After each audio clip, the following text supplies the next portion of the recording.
3차 남북 정상회담 이제 이틀 앞으로 다가왔습니다. 특히 이번 회담은 이벤트보다는 남과 북 두 정상이 어떤 내용을 합의하고 뭐를 서로 약속할지가 관심입니다. 지금부터 황재현 기자와 뉴스 추적해 보겠습니다.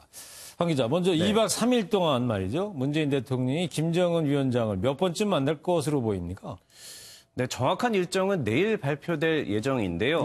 다만 과거 우리 대통령이 2박 3일간 평양을 간 적이 2번 있었습니다. 그랬죠. 그걸로 예측을 할 수 있습니다.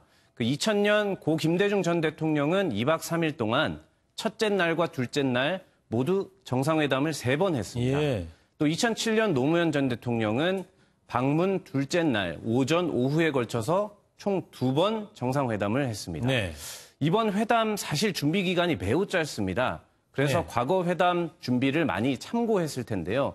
때문에 이번에도 과거처럼 물론 오찬, 만찬 등 별도 행사가 아닌 회담은 첫째 날 혹은 둘째 날 2번, 많으면 3번까지 이루어질 것으로 예상됩니다. 네, 그렇군요. 이번 평양 방문은 부수적인 행사보다는 바로 회담 본론에 들어갈 것이라는 예상이 많지 않습니까? 그렇습니다. 과거 우리 대통령이 북한 정상을 2번 만난 적도 없고요. 그렇죠. 3번째는 당연히 이번이 처음입니다. 첫 만남 때야 잠시 군사분계선을 같이 넘거나 도보다리 회담 같은 화제성 행사를 하겠지만 이번 만남에선 많이 안 할 것입니다. 때문에 이 일각에서는 남북 정상관 단독으로 만나는 단독 회담보다는 배석자가 함께 참석하는 확대 회담 혹은 배석자들끼리만 만나는 접촉과 간담회가 더 잦을 것이고 이게 더 중요하다. 이런 분석까지도 나오고 있습니다. 그래서 오늘 발표된 수행단 인원이 이렇게 많은 건가요? 근데 과거와 비교하면 어떤 겁니까? 수행단의 규모가? 이번에 남측에서 올라가는 수행단이 200명 조금 넘는 수준인데요. 사실 2007년 노무현 전 대통령 방북단이 300명 정도였습니다. 더 많았군요, 그때는. 지금 조금 줄었습니다. 아무래도 이 김동연 경제부총리와 임종석 청와대 비서실장, 장하성 실장이 국내 현안 때문에 못 가는 점이 영향을 미쳤다고 볼 수 있고요. 너무 많이 오면 북한이 좀 부담스러워한다. 이런 후문도 있습니다. 그리고 관심이 쏠리는 국내 4대 그룹 참석자 중에서는 정의선 현대차 총괄수석 부회장을 제외하고는 모두 총수급이 참석하게 돼서 눈길을 끌고 있습니다. 그래요. 자, 이번엔 의제 문제로 한번 넘어가 볼까요? 일단 남북 간 긴장 완화 문제에 있어서 군사 문제를 한번 살펴볼까요? 어떻게 될 것 같습니까? 네, 표를 함께 보면서 말씀드리겠습니다. 지난주 실무회담에서 공감대를 이룬 방안은 2개입니다. 비무장지대에서 군인들의 감시 소초인 GP를 철수하는 방안, 그리고 공동경비구역, JSA의 비무장화입니다. 이 둘은 실무회담을 통해 남북 간이 사실상 합의를 한 상태입니다. 문제는 이 서해 북방 한계선 NLL인데요. 이 NLL 근처에 이 함정 배치와 사격 훈련을 금지하는 수역을 만들자.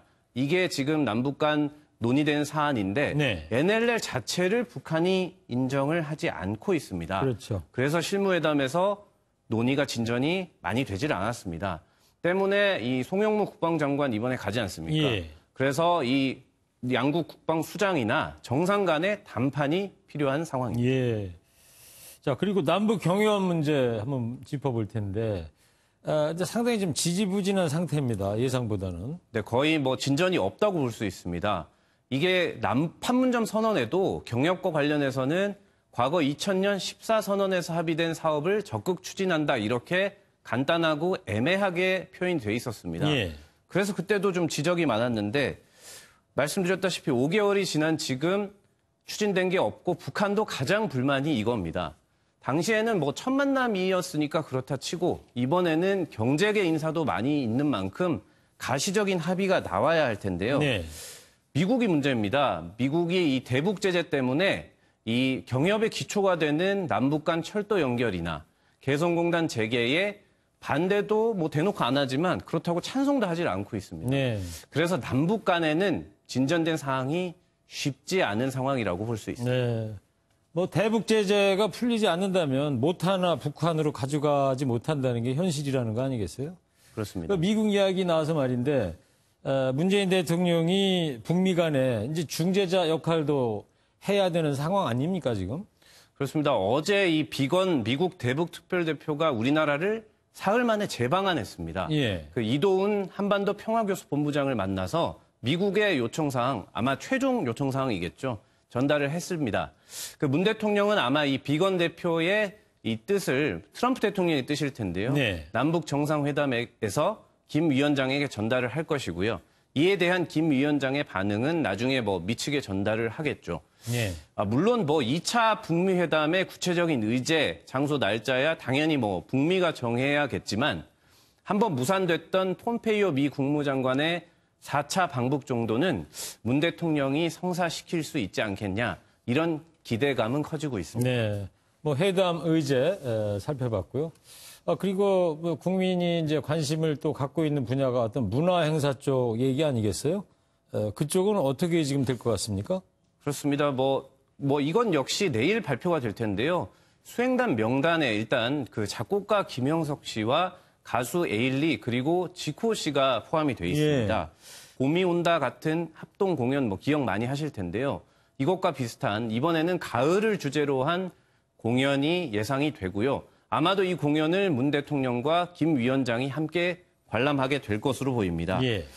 또 지난달 그 이산가족 상봉 행사에서 북한 가족을 만났던 남측의 김현수 할아버지의 손녀 김규현 양도 소행단에 포함돼서 눈길을 끌고 있습니다. 대학생도 간다면서요? 네, 통일부 대학생 기자단 한 명과 함께 이 김규현 양이 같이 있는데요.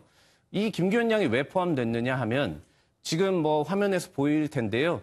김 양이 한 번도 못 본 이 북측의 큰 할아버지한테 쓴 편지가 있습니다. 네, 지금 보이네요. 네, 이 내용이 굉장히 화제가 됐었습니다. 그래서 아마 만찬 자리에서 양 정상이 보는 가운데 김 양이 이 편지를 낭독하는 또 이걸 흐뭇하게 바라보는 모습이 연출될 것으로 보입니다. 예. 그 4.27 회담 때도 비슷한 화면이 있었는데요. 그 만찬 자리에서 오연준 군이 고향의 봄 동요를 불러서 양측의 뭐 김정은 위원장이나 김여정 부부장이 매우 흐뭇하게 봤던 이런 영상이 재현될 것으로 보입니다. 네, 감동적인 장면이었죠. 네. 알겠습니다. 자, 이번 3차 정상회담 벌써 이제 세 번째 만남 아니겠습니까? 가시적인 성과가 나오기를 기대해 보겠습니다. 황지영 기자였습니다.